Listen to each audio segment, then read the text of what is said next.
पूजनीय संत समाज, देवी और देवता, भाई एवं बहन, सुने समझे विचार करे, अपना कल्याण करे। ये सतगुरु कबीर साहब के शब्द है 113 और 114 के सुने। सार शब्द से बाचहु मानहु इतबाराओ। आदि पुरुष एक वृक्ष है, निरंजन एक डारा हो। तीर देवा सखा भय पत्र संसारा हो। ब्रह्मा वेद सही किए, शिव जोग पसारा हो। विष्णु माया उत्पत्ति किए, यूले व्यवहारा हो। तीन लोक दसहु दिशा, यमरो किन द्वारा हो। कीर भय सब जियरा, लिए विष के चारा हो। अज्योति स्वरूपी हाकमा, जिन्हें अमल पसारा हो। कर्म के बंसी लाए के, पकड़ो जग सारा हो। अमल मिटाओ तासु का, पठवो भव पारा हो। कहि कबीर तोहि निर्भय करो, परखो टकसारा हो। हे भाई, आदि पुरुष एक वृक्ष है, निरंजन एक डारा हो। ये आदि पुरुष जो है चेतन आत्मा है। इसको अनादि पुरुष कहते हैं, आदि पुरुष कहते हैं। और ये संसार में तीनों काल में रहता है। ये प्रकृति के स्वामी है, प्रकृति के सुख को भोगता है और प्रकृति के साक्षी है।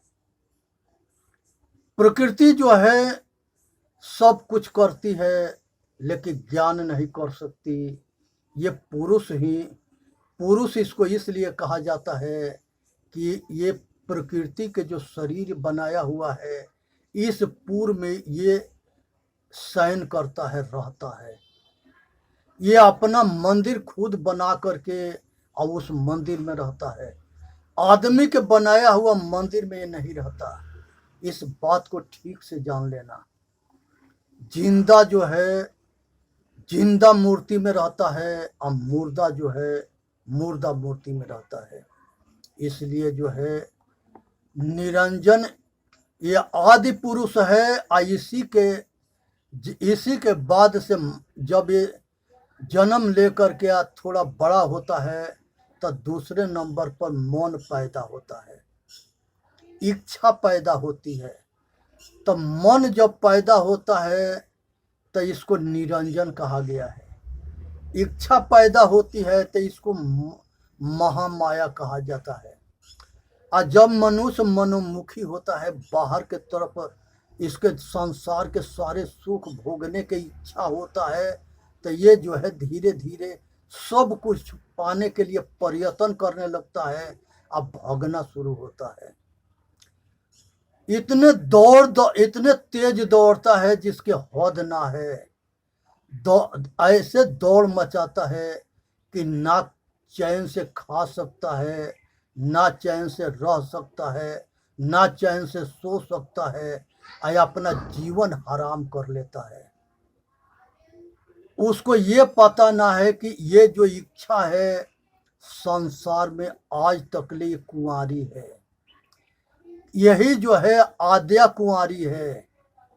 ये इसके आज तक ले किसी ने इसके भूख के शांत ना किया।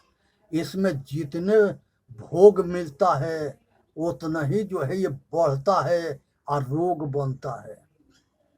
तो अगर तुम अपना जीवन में दुख से बचना चाहते हो तो इच्छा रूपी आग की पहचान करो, इस आग से बचने की कोशिश करो, नहीं तो ये जला देती है। बड़े बड़े लोग को जला दी, इसलिए सावधान रहो। मन और माया ये दोनों जो है संसार के सभी जीव को नचाते हैं। ये दोनों से तीन शक्ति पैदा होती है। एक के नाम जो है सतोगुण है, रजोगुण है, तमोगुण है। ये तीनों से जो है सतोगुण से जो है सतोगुण विष्णु के कहा गया है, इसे ये पालन करता शक्ति है। सतोगुण से पालन होता है, रजोगुण से सृष्टि होता है और तमोगुण से संहार होता है। संसार के अंदर जो है ये विष्णु पद है जो सतोगुण कहा जाता है, पालन करता कहा जाता है। जिस समय बच्चा पैदा करके उसको पालन पोषण, जिस समय पालन पोषण सभी अपने बाल बच्चों के करता है, पढ़ाना लिखाना, पाल पोष करके कपड़ा लता सारा व्यवस्था करना और कामयाब करना, पालन करना, जब पालन करता है तो विष्णु पद होता है। जिस समय रज बीज से लुगाई के आने के बाद जो है रज बीज से बच्चा पैदा करता है वो ब्रह्म पद है। और जिस समय जो है तमो गुण उसके अंदर जब आ जाता है और वो अहंकार में पागल होता है तो उसका संहार हो जाता है। तो इसलिए जो है ये तीन गुण के समझे और तीन गो देवता बनाए गए, ये तीनों गुण के तीनों देवता के जान ले।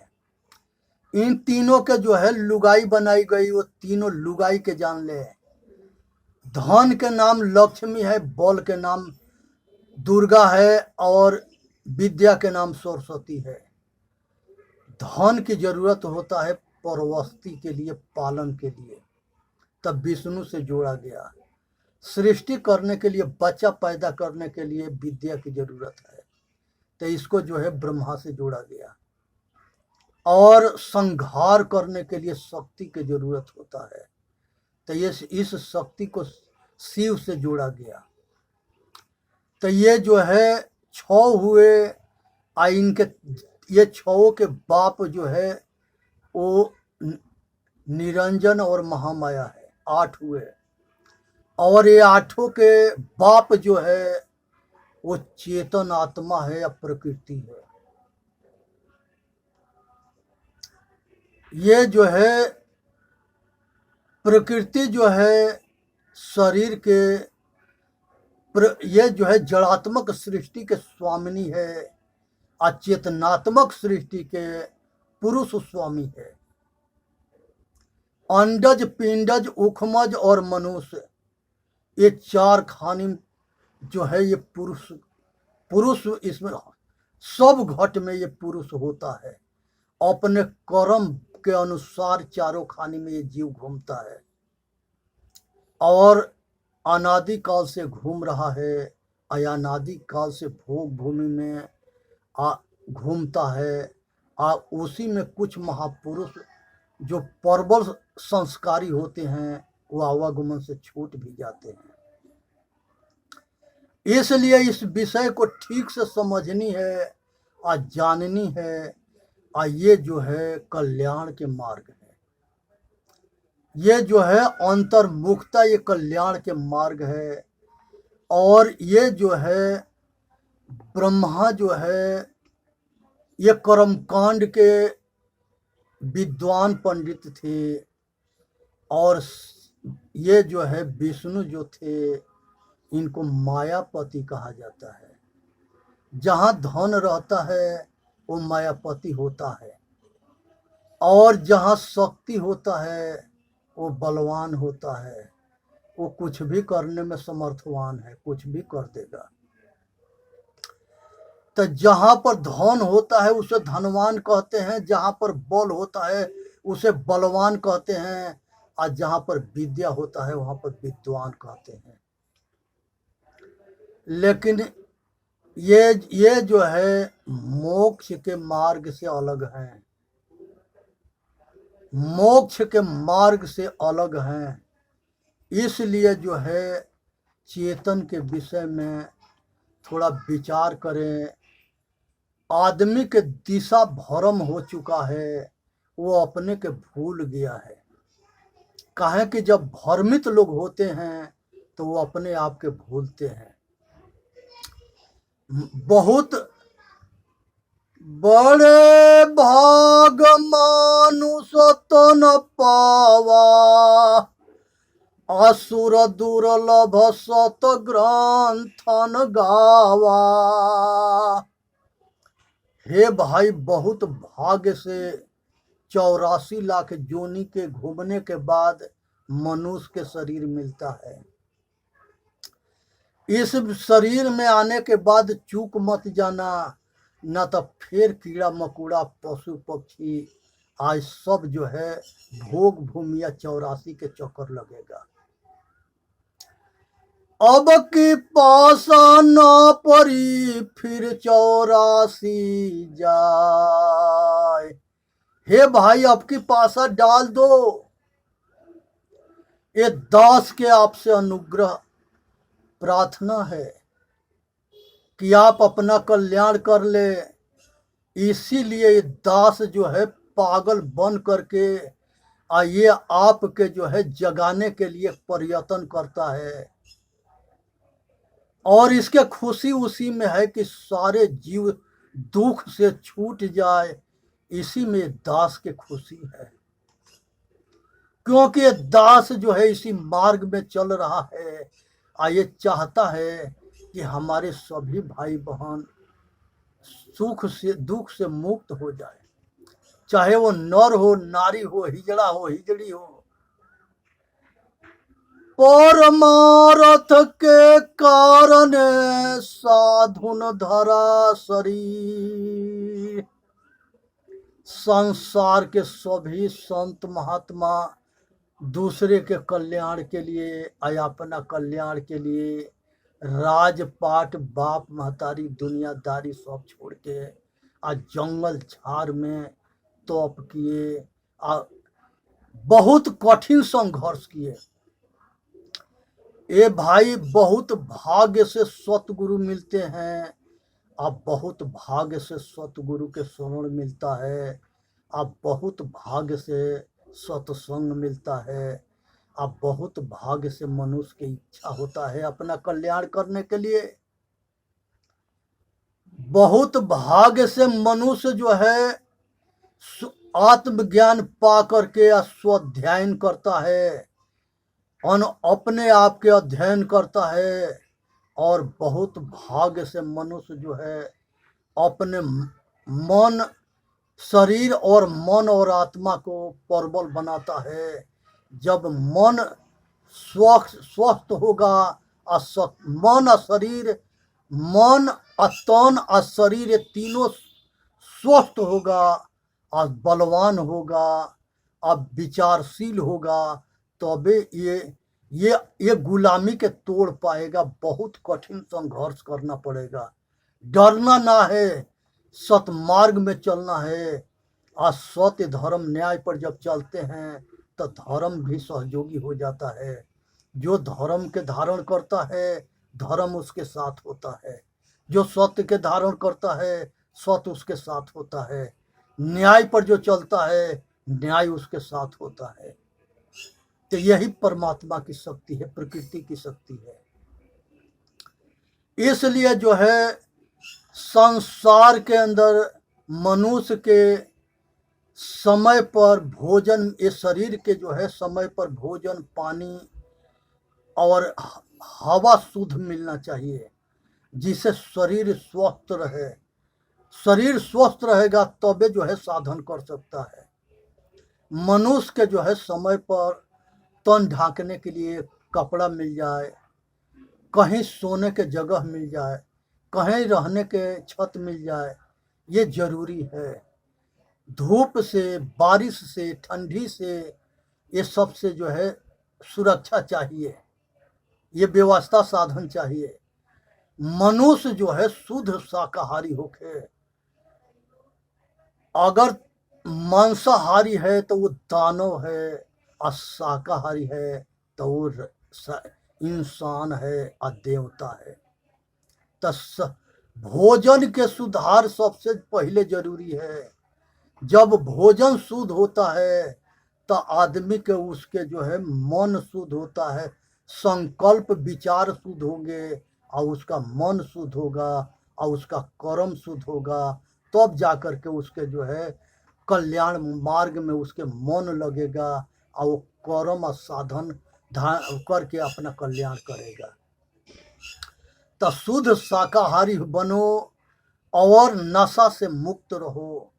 संसार के ये खूब सुंदर शरीर है, लेकिन जब ये किसी तरह के नशा में पागल होता है तो ये होश खो देता है।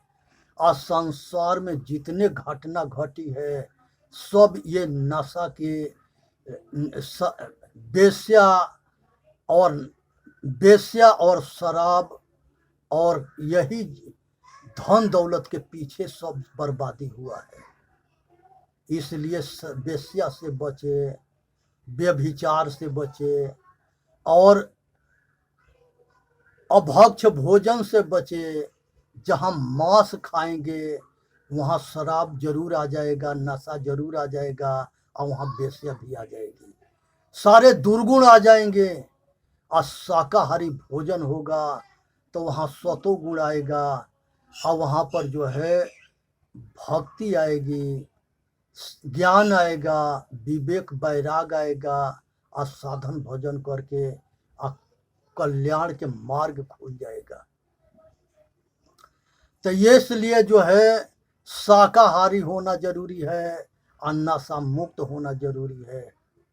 इसलिए जो है संसार के अंदर सभी मनुष्य जो है शाकाहारी और नशा मुक्त बने। मनुष्य के कर्तव्य बनता है कि सतगुरु से आत्मज्ञान पाके स्वाध्याय करके अब विवेक और वैराग ये दोनों जो है मोक्ष के दरवाजा है, यहीं से प्रवेश करना पड़ता है। जब आचरण में वैराग आ जाए, अपना रज या बीज की रक्षा करने के समर्थ हो जाए, अब विवेक से जो है अपना दुख और सुख के जानने के पर्वत जो है विवेक पैदा हो जाए, तो ये ज्ञान भक्ति पकता है तो ज्ञान होता है, अज्ञान पकता है तो विवेक होता है, अब विवेक पकता है तो वैराग होता है, अब वैराग पकता है तो साधन होता है, और वही साधन में मन एकाग्र हो जाता है, और उसी में जब मन एकाग्र हो जाता है तब माया भी जो है उसके सहयोग, मन माया दोनों उसको सहायक हो जाते हैं, और ये दोनों उसके मार्ग से रास्ता छोड़ देते हैं, और वो सीधा अपने स्वरूप में प्रवेश करता है, और अपना चेतन सत्ता में जो है सक्षम आत्मा परमात्मा बन जाता है। परमात्मा कहीं पाना ना है, परमात्मा के कचरा को साफ करना है, तो अपने आप अपना स्वरूप साफ हो जाएगा। दिल में लागी काई तो दरस कहाँ से पाई। ये दिल के अंदर जो है जितने गंदगी हृदय में रहेगा उतने अपने आप से दूर रहेंगे, और हृदय जितने साफ रहेगा उतने अपने आप के नजदीक रहेंगे, होते जाएंगे। रामायण के मतलब होता है कि र से राम, म से माया, ए से आईना और न से निहारना, ये रामायण है। ये सारी हृदय रूपी जो राम है उसको हृदय में रूपी शीशा में साफ करके आ अपने आप के देखो, आ समझो, आ साधन करके आ अपना स्वरूपस्थ हो जाओ। ये आत्मा परमात्मा हो गया। यहाँ आत्मा परमात्मा बनता है, पाना ना है। किसी के बहकावा में मत आ जाना, पाना ना है। जो जन्मता है वो मरता है, जो बनता है वो बिगड़ता है, जो मिलता है वो छूटता है। किसी पाखंडी के चक्कर में ना पड़ना है कि हम कुछ भी करें परमात्मा के पाने के लिए। ये हमको कुछ पाना ना है, सब कुछ छोड़ना है। ना हम किसी के हैं ना हमारा कुछ है। जितने संसार में दिखाई देता है वो सब के देखने वाला परमात्मा है, चेतन आत्मा है। तो जो दिखाई देता है वह मैं नहीं हूँ, वो सबके देखने वाला साक्षी मैं हूँ। ये शब्द को पहचान करो। हम सबकी साक्षी है, प्रकृति के साक्षी है, प्रकृति के कर्ता भोक्ता है, प्रकृति के स्वामी है। हम परमात्मा है, हम ब्रह्म है, हम ईश्वर है, हम खुदा है। अपने आप के जो है केवल साफ कर लेना है, कचड़े से साफ कर लेना है। ये संसार से अपने आप के शरीर के रहते हुए अलग कर लेना है। इसलिए जो है ध्यान से इस बात को समझे। एक बार में जिस तरह से कपड़ा मैल होता है वैसे मन मैल होता है। कपड़ा सर्फ साबुन से साफ होता है और मन सतगुरु के सत्संग से और संत और सतगुरु के शरण से और उनके सत्संग से साफ होता है। महापुरुषों के कृपा दृष्टि से साफ होता है, रहनी से साफ होता है।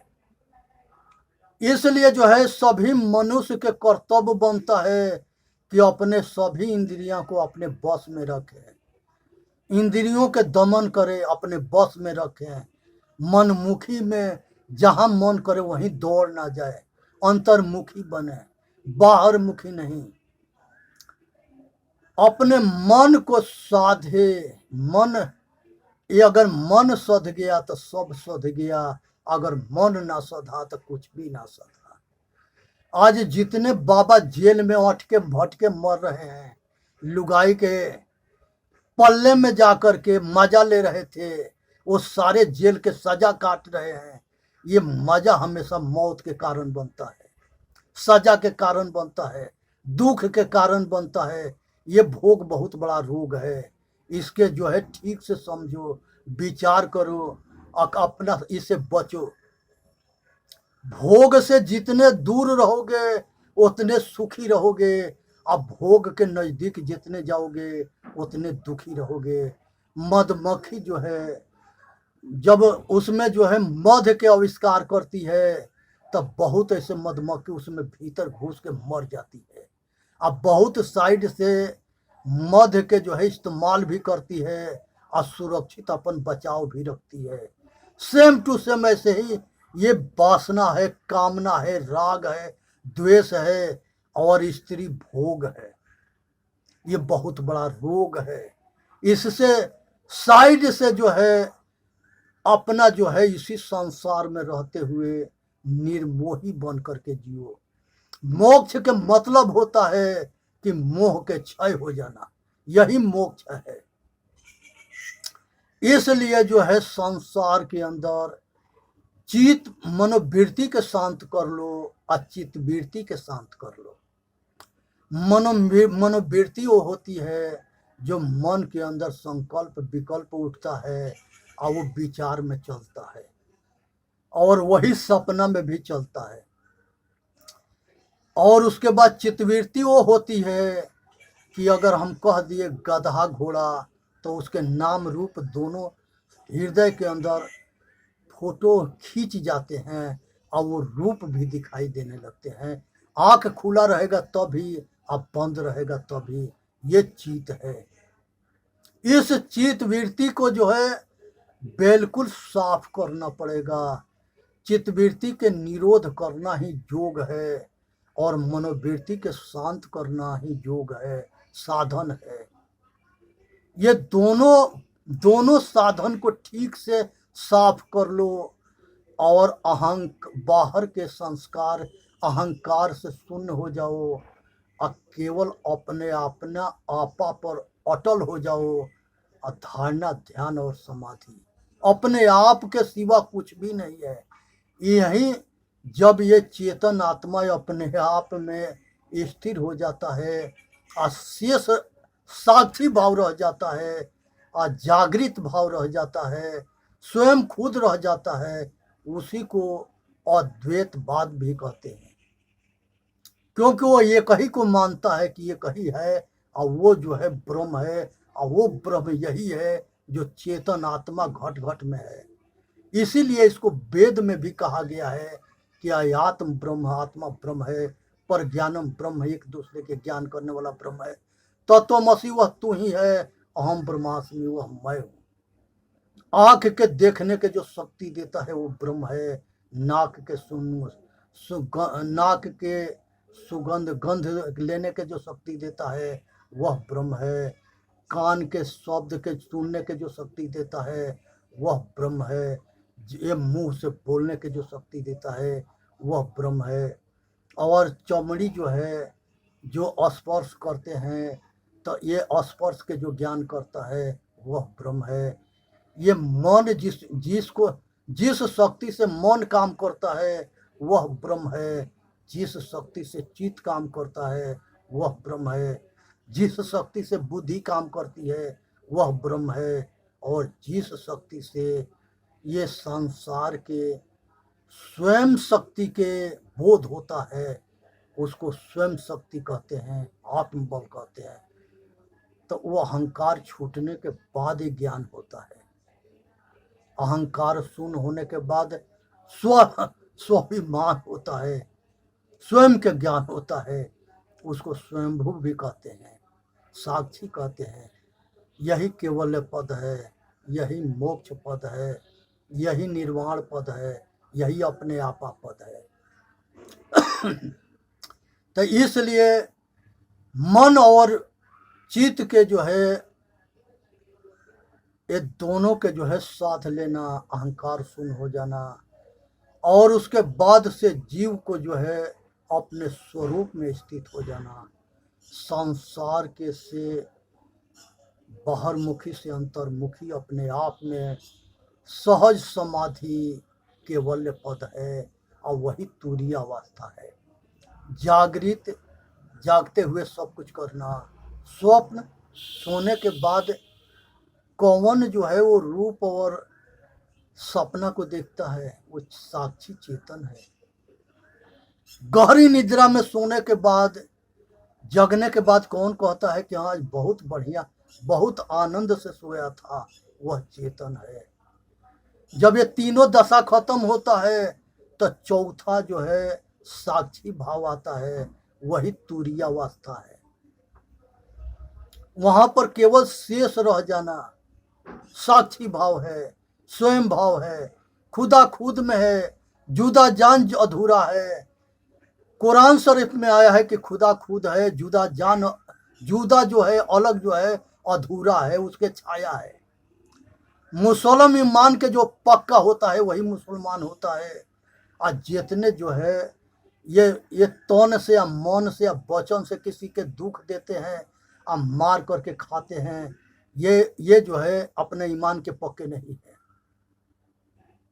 ये कुरान पर नहीं चलते हैं, ना मोहम्मद साहब के उपदेश पर चलते हैं। इसीलिए जो है राम कृष्ण बुद्ध के मानना उतना जरूरी नहीं है जितना उनके आचरण को अपने आचरण में उतारना जरूरी है। बाप महतारी के बात ना माने या उसके मूर्ति लगा के पूजा करे, वो पूजा किस काम के, जिसे बाप महतारी के बद्दुआ मिले। मत पूजा करो, उनके बात के मानो, उनके आज्ञा के पालन करो और उनके सेवा करो। और समय पर उनके भोजन पानी कपड़ा दो, दवा दो, सेवा करो, दुआ लो। यही तुम्हारे भविष्य के अच्छा निर्माण होगा।